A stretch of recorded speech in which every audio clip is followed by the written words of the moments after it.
ಬೇಸನ್ ಕಿ ಬರ್ಫಿ ಮಾಡುವ ವಿಧಾನ ನೋಡ್ಕೊಳ್ಳಿ ಬನ್ನಿ. ಬೇಸನ್ ಕಿ ಬರ್ಫಿ.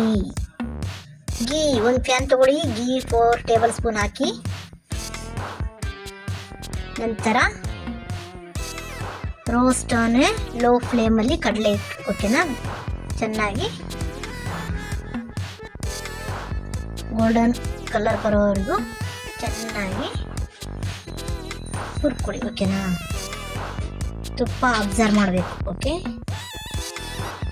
ಅದೆಷ್ಟು ಅಬ್ಸರ್ವ್ ಮಾಡತ್ತಲ್ಲ, ಒಂದು 2 ಸೆಕೆಂಡ್ 3 ಸೆಕೆಂಡ್ ಬಿಟ್ಟು ಅದು ಮತ್ತೆ ತುಪ್ಪ ಹಾಕೊಳ್ಳೋದು, ಮತ್ತೆ ಬಿಡೋದು, ಮತ್ತೆ ಒಂದು 2 ಸ್ಪೂನ್ ತುಪ್ಪ ಹಾಕೊಂಡ್ರೆ ಟೆಕ್ಸ್ಚರ್ ಈ ಥರ ಬರಬೇಕು, ಓಕೆನಾ.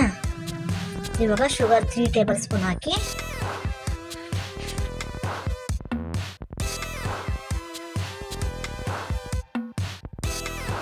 ಏಲಕ್ಕಿ ಪುಡಿ ಹಾಕಿದ್ಮೇಲೆ ಕಂಡೆನ್ಸ್ ಮಿಲ್ಕ್ ಹಾಕಿ, ಓಕೆನಾ. ಕಂಡೆನ್ಸ್ ಮಿಲ್ಕ್ ಹಾಕಿ ಚೆನ್ನಾಗಿ ಅದು ಒಂದಕ್ಕೊಂದು ಹೊಂದ್ಕೊಳ್ಬೇಕು, ಅಷ್ಟು ಚೆನ್ನಾಗಿ ಕೈ ಅಲ್ಲಾಡಿಸ್ತಿರ್ಬೇಕು, ಓಕೆನಾ. ಟೆಕ್ಸ್ಚರ್ ಈ ಥರ ಇರಬೇಕು ನೋಡಿ.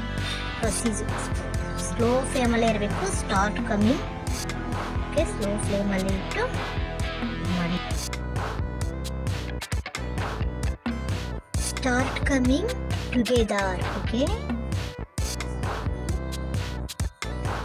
ನೋಡಿ ಟೆಕ್ಸ್ಚರ್ ಈ ಥರ ಕರೆಕ್ಟ್ ಈ ಕನ್ಸಿಸ್ಟೆನ್ಸಿ ಬಂದರೆ ಇದು ಟ್ರಾನ್ಸ್ಪರೆಂಟ್ ಇನ್ನೇ ಓಕೆ. ಅಂದರೆ ಮೋಲ್ಡಿಗೆ ಹಾಕಿ ಟ್ರಾನ್ಸ್ಪರೆಂಟ್ ಮಾಡಿ ಈ ಥರ ಮಾಡಿದ ಮೇಲೆ